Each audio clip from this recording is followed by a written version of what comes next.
Assalamualaikum warahmatullahi wabarakatuh. Apa kabar teman-teman? Alhamdulillah luar biasa. Tetap semangat belajar dari rumah. Allahu Akbar. Baik teman-teman, kita sekarang sudah memasuki tema 2, yaitu menyayangi tumbuhan dan hewan. Kemarin kita sudah belajar tema 1, teman-teman juga sudah ulangan ya.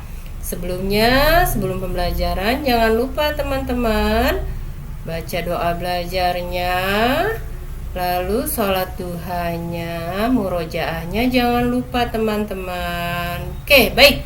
Kita masuk ke subtema 1, yaitu manfaat tumbuhan bagi kehidupan manusia. Teman-teman lihat buku tema 2 ini ya, seperti ini cover depannya.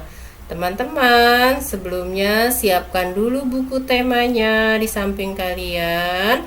Nanti dikerjakan buku temanya sambil melihat video yang Bu Guru tayangkan. Di sini subtema 1 ini teman-teman banyak sekali menceritakan tentang manfaat tumbuhan bagi kehidupan manusia ya.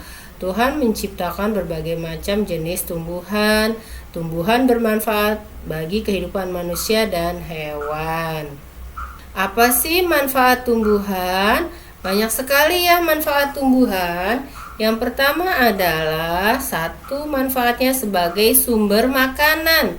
Apa saja? Ada buah apel, ada buah tomat ya di dalam subtema 1 itu. Lalu buah apel, buah tomat itu mengandung vitamin C yang sangat baik bagi tubuh ya. Yang berikutnya untuk bahan baku industri, apa saja manfaatnya? Ya, ada buah kelapa. Buah kelapa itu bisa menghasilkan minyak kelapa, gula merah dan santan. Lalu ada manfaat tumbuhan lagi, peralatan rumah tangga. Nanti di dalam subtema 1 itu ada lagu tentang pohon cemara. Nah, kayu cemara ini bagus sekali digunakan untuk perabot rumah tangga. Selanjutnya manfaatnya untuk bahan pakaian. Apa saja contohnya? Misalnya pohon kapas. Nah, pohon kapas ini dipintal menjadi benang ya. Nah, benang ini ditenun nanti menjadi kain. Nanti teman-teman akan dapat temukan di semester 2.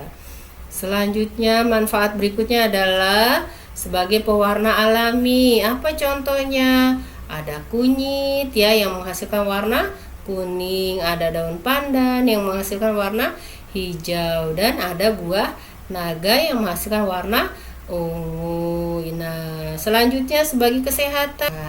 Tanaman juga manfaatnya untuk apa? Keindahan. Apa saja? Ada tanaman hias untuk menghias taman-taman, rumah, kantor, dan tempat umum. Apa sih contohnya tanaman hias? Ada bunga melati, ada bunga mawar, lalu ada bunga anggrek ya. Lalu juga manfaat tanaman untuk oksigen, yaitu memberikan oksigen ya bagi kehidupan manusia. Lalu sebagai tempat berteduh. Selanjutnya teman-teman, nah materi subtema 1 ini kalian menceritakan tentang dongeng. Dongeng itu adalah cerita hayalan atau cerita yang tidak benar-benar terjadi. Dongeng ini biasanya dibacakan secara turun-temurun. Terus dongeng berfungsi menyampaikan ajaran moral atau mendidik dan juga menghibur ya. Dengan membaca dongeng, teman-teman, kita semua dapat mengetahui pesan moral atau nasihat dalam sebuah cerita. Nah, di sini ada nanti pertama sekali teman-teman akan buka subtema 1.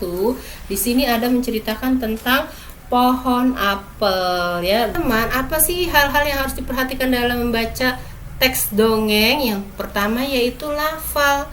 Apa itu lafal? Mengucapkan kata dengan tepat, menggunakan frase yang tepat ya, bukan kata demi kata. Jadi bacanya tidak per kata, tapi baca lancar. Intonasi suara. Intonasi suara dalam membaca dongeng itu kalimat yang diakhiri dengan tanda titik, intonasinya suaranya datar. Kalau kalimat yang diakhiri tanda tanya, intonasinya harus suaranya menurun. Kalau kalimat yang diakhiri tanda tanya, tanda seru, berarti intonasi suaranya agak naik atau agak tinggi ya. Ekspresi. Nah, teman-teman harus bisa membaca dengan penuh perasaan ya, dengan penuh ekspresi. Dilihat dari mana? Dari wajahnya saat membaca dongeng. Tanda baca juga harus diperhatikan saat membaca dongeng ya. Suara yang lantang, yang keras ya, nyaring ya, tidak berteriak. Keras itu tidak perlu berteriak, tapi dengan suara yang lantang dan nyaring sehingga dapat terdengar oleh orang lain dengan jelas. Itu video ini teman-teman bisa mendengarkan suara Budinah yang mendongeng. Nah, nanti di situ teman-teman tugasnya adalah mendengarkan dongeng buku yang dibacakan Bu Guru, lalu teman-teman mencatat pesan moral yang sudah dari dongeng yang dibacakan, lalu menjawab pertanyaannya di sini. Baik, kita lanjut nih ya. Teman-teman, kalau teman-teman buka halaman subtema pertama itu di halaman 4. Di situ ada yang berjudul Pohon Apel yang Tulus. Nah, dari cerita dongeng ini, teman-teman nanti dibaca. Lalu dibuka latihannya halaman 4. Ya, pesan moral dari dongeng Pohon Apel yang Tulus adalah teman-teman, ketika menolong seseorang itu lakukanlah dengan tulus dan ikhlas tanpa mengharapkan imbalan. Ya, halaman 4 ini teman-teman diminta untuk menjawab ya. Pertanyaan pertama yaitu, siapa teman pohon apel? Jawabannya adalah seorang anak laki-laki. Pertanyaan yang kedua, apa yang dirasakan pohon apel saat bermain bersama temannya? Jawabannya, pohon apel merasa senang. Pertanyaan berikutnya yang ketiga, apa kebaikan yang diberikan pohon apel? Apa kebaikannya? Ada 2 teman-teman. Ya, yang pertama adalah pohon apel memberikan cabang-cabang pohonnya untuk dijadikan bahan pembuat rumah. Yang kedua adalah pohon apel menyediakan akarnya yang tersisa sebagai tempat beristirahat anak tersebut. Ya. Selanjutnya teman-teman, pertanyaan yang keempat dan kelima nih. Mengapa pohon apel merasa kesepian dan sedih? Ya, karena tidak bertemu dan bermain bersama temannya. Pertanyaan kelima, di akhir cerita, mengapa pohon apel menangis? Ya, karena merasa bahagia bisa bersama temannya lagi. Ya, kita lanjutkan ya teman-teman, pembelajaran 2. Di sini juga ada dongeng tentang pengembara dan sebuah pohon. Teman-teman bisa baca ya, ada di bukunya halaman 11 sampai 12. Siapa pengarangnya? Pengarangnya adalah Aesop ya. Nah, di sini nanti teman-teman ada pertanyaan nih. Bagaimanakah sikap manusia terhadap tumbuhan dengan binatang? Bagaimana sikapnya? Ya, sikapnya ya kita sebagai manusia ciptaan Allah itu harus menunjukkan sikap terima kasih kepada tumbuhan dan hewan. Contohnya berterima kasihnya dengan apa? Ya, kalau kepada tumbuhan kita dengan merawat tanaman tersebut. Kalau kepada binatang bagaimana cara berterima kasihnya? Dengan melindunginya, memberi kandang ya, atau memberi makanan, memberi makan pada binatang tersebut. Nah, karena pesan yang terkandung pada dongeng pengembara dan sebuah pohon. Apa pesannya? Kita perlu berterima kasih kepada tumbuhan, binatang, dan khususnya kepada manusia. Terkadang manusia tidak menghargai bantuan yang telah mereka dapatkan, seperti dalam cerita ini. Seorang pengembara tidak menghargai sebuah pohon, dibilang pohon itu tidak berguna, tidak bermanfaat, padahal pengembara ini sudah berteduh ya, beristirahat di bawah pohon tersebut. Ya, selanjutnya teman-teman mengerjakan halaman 23. Apa pesan yang terdapat pada dongeng asal mula buah kelapa? Nah, ini dongengnya baru lagi ya. Dongengnya adalah asal mula buah kelapa. Pesan itu agar selalu menepati janji. Yang kedua, karena ingkar janji akan berdampak buruk ya bagi kita dan orang lain. Selanjutnya teman-teman buka pembelajaran 4. Judul dongengnya adalah Bunga Melati yang Baik Hati. Halamannya 27 dan sampai 30 ya. Nah, di halaman 30 nanti ada pertanyaan. Pertanyaannya, tuliskan 4 tokoh yang ada pada dongeng beserta dengan karakternya. Ya. Dongeng Bunga Melati yang Baik Hati ini ada 4 tokoh. Sebenarnya ada 5 tokoh ya. Pertama yaitu ada tokoh Bunga Sedap Malam.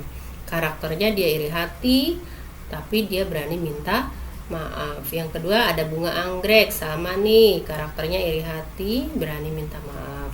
Sama juga dengan Bunga Mawar biru ya, iri hati dan berani minta maaf. Ada tokoh yang keempat yaitu Bunga Melati yang selalu baik hati, sabar dan pemaaf. Ada satu lagi peran tokohnya itu seorang putri yang suka pada bunga-bunga. Di sini nanti ada putri 1, putri 2 dan putri 3. Teman-teman bisa baca bukunya ya di pembelajaran 4. Kita masuk ke pembelajaran 5 ya, halaman 35. Di sini Indonesia memiliki berbagai jenis tumbuhan, ada berbagai jenis sayuran, buah, tanaman obat dan tanaman hias. Tanaman hias itu terdiri dari berbagai jenis tanaman berbunga maupun tanaman tidak berbunga. Tanaman hias dimanfaatkan untuk penghias taman-taman, rumah, kantor, dan tempat umum. Seperti yang tadi di awal sudah Bu Guru jelaskan. Ya, di pembelajaran 5 ini teman-teman diminta mengerjakan bukunya ya. Ada di halaman 37. Ya, silakan dibuka halaman 37. Ayo menulis. Tuliskan pesan yang terkandung dalam dongeng tersebut. Nah, yang pertama yaitu tidak iri hati pada orang lain, berani minta maaf jika melakukan kesalahan, lalu sabar dan memaafkan atas kesalahan orang lain. Siapa tadi yang sabar? Ya, tokoh dari Bunga Melati. Tadi teman-teman yang bersifat iri ya, itu tidak perlu atau tidak patut kita contoh ya, tidak boleh kita contoh. Tapi yang kita ambil adalah sikap berani minta maafnya. Itu yang harus kita ambil ya dari pesan yang terdapat di dalam pembelajaran 4 tersebut. Ya, baik, selesai teman-teman pembahasan bahasa Indonesia di subtema 1 ya. Terima kasih, semoga bermanfaat. Bu Guru mohon maaf. Wassalamualaikum warahmatullahi wabarakatuh.